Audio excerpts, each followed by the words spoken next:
Hello friends, मैं हूं रचना और आप देख रहे हैं you should know. So guys, आज का टॉपिक फिर से बहुत ज़्यादा इम्पॉर्टेंट होने वाला है। आई होप आपने मेरा NTSC का वीडियो देख लिया होगा। अगर नहीं देखा है तो आप उस वीडियो को पक्का देखें। आज का जो वीडियो है वो है KVPY के बारे में, किशोर वैज्ञानिक प्रोत्साहन योजना। KVPY भी एक स्कॉलरशिप प्रोग्राम है NTSC की तरह। इस एग्ज़ाम को बच्चे 11th 12th और फर्स्ट ईयर तक दे सकते हैं। अगर आपका एग्ज़ाम क्लियर हो जाता है तो आपको गवर्नमेंट ऑफ इंडिया स्कॉलरशिप देती है। KVPY जो है ये 1999 से स्टार्ट हुआ था और बहुत सारे लोगों को इसके बारे में पता भी होगा, और जिनको नहीं पता है उनको ये वीडियो देखकर पूरी इन्फॉर्मेशन मिल जाएगी। सो गाइज़, आज का वीडियो स्टार्ट करने से पहले प्लीज़ आप मेरे चैनल को सब्सक्राइब करें, लाइक करें। इस वीडियो में हम बात करने वाले हैं KVPY की एलिजिबिलिटी सिलेक्शन प्रोसेस और ये क्या है। तो पहले देखते हैं कि KVPY है क्या। ये एक नेशनल प्रोग्राम है जो कि बेसिक साइंस वाले स्टूडेंट्स को स्कॉलरशिप प्रोवाइड करता है। अगर आपका एग्ज़ाम क्लियर हो जाता है, ठीक है, तो आपको एवरी मंथ 5000 रुपीज़ स्कॉलरशिप मिलती है। ईयरली ग्रांट मिलता है 20,000। बट द कंडीशन है इसकी, जो आप ग्रेजुएशन कर रहे हो ना वो बेसिक साइंस में होनी चाहिए। इट मीन्स कि आप इंजीनियरिंग कर रहे हो तो आपको स्कॉलरशिप नहीं मिलेगी। ऑल्दो आपका एग्ज़ाम क्लियर है बट आपको स्कॉलरशिप नहीं मिलेगी। आप BSc कर सकते हो, बैचलर ऑफ मैथ्स कर सकते हो, बैचलर ऑफ स्टैट्स कर सकते हो, लेकिन आप इंजीनियरिंग करोगे तो आपको स्कॉलरशिप नहीं मिलेगी। ये तो क्लियर हो गया। अब जो स्टार्टिंग के फर्स्ट 3 ईयर्स होते हैं ना, उसमें आपको 5000 रुपीज़ मिलते हैं। ईयरली ग्रांट मिलता है 20,000 रुपीज़। बात कर लेते हैं 4th to 5th ईयर का, मतलब मास्टर डिग्री में कितना मिलने वाला है।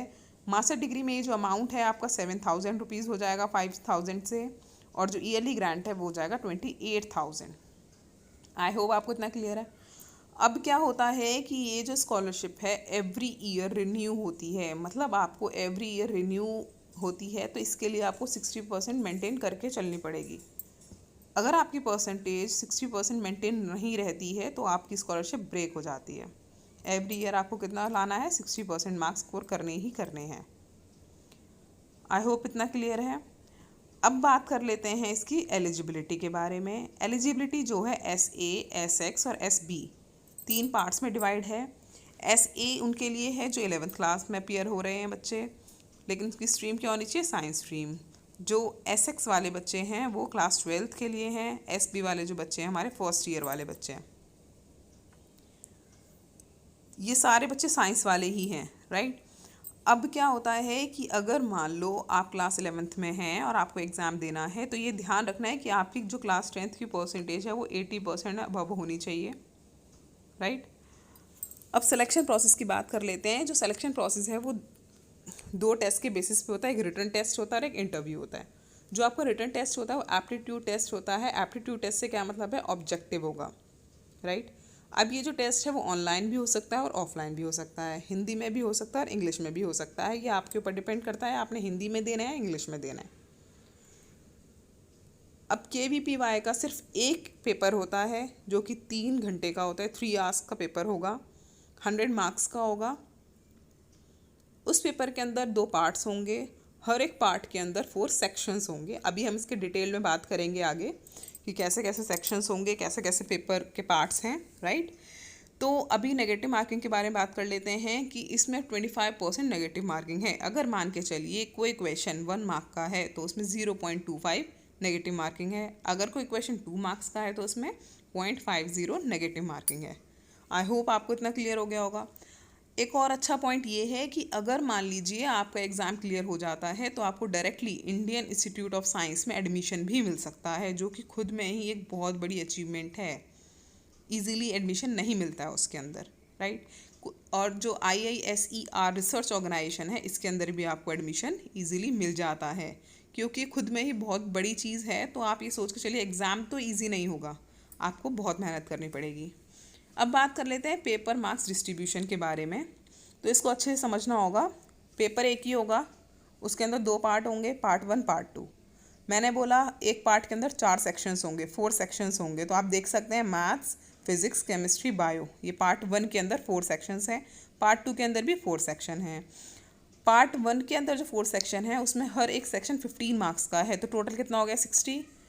पार्ट 1 में हर एक क्वेश्चन 1 मार्क का होगा, तो 60 क्वेश्चन 60 मार्क्स। पार्ट 2 के अंदर हर एक क्वेश्चन 2 मार्क्स का होगा, तो 20 क्वेश्चंस 40 मार्क्स, तो टोटल 100 मार्क्स का हो गया SA वाला वो जो हमारा सेक्शन है, राइट।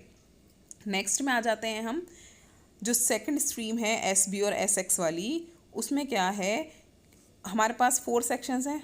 अच्छा पॉइंट ये है कि इसमें से आपको सिर्फ 3 सेक्शंस अटैम्प्ट करने होते हैं।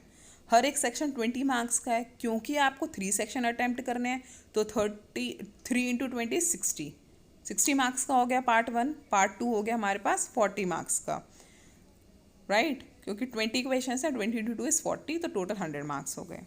कट ऑफ की बात कर लेते हैं। जो लास्ट ईयर कट ऑफ गई थी वो गई थी SA की 50, SX की 57, SB की 48, SC ST के लिए 40 40 34। अब जो इसका सिलेक्शन होता है वो आपके एप्टीट्यूड का 75% कंसिडर करते हैं और आपके जो इंटरव्यू है उसका 25% कंसिडर करते हैं, तो टोटल मिला के इसका सिलेक्शन प्रोसेस कंप्लीट होता है।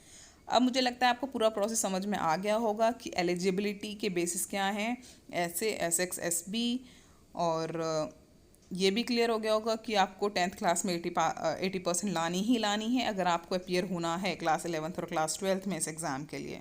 अगर आप फर्स्ट ईयर में भी जाकर इस एग्ज़ाम को देना चाहेंगे तो आपकी क्लास 10th वाली 80% होनी चाहिए, क्लास 12th वाली 60% होनी चाहिए, राइट। दोबारा से रिवाइज कर लेते हैं कि अगर आप चाहते हैं कि ये आपको स्कॉलरशिप कंटिन्यू रहे तो आपको पूरा टाइम, आपकी जो पूरा टाइम ग्रेजुएशन पोस्ट ग्रेजुएशन है उसमें आपको परसेंटेज मेंटेन रखनी पड़ेगी, राइट। अगर आपको ये वीडियो अच्छा लगा हो, हाँ एक और इम्पॉर्टेंट चीज़ की जो इसकी एप्लीकेशन फॉर्म है वो हमारे जुलाई में, सेकंड वीक ऑफ जुलाई में आएंगे, तो बी रेडी फॉर दैट।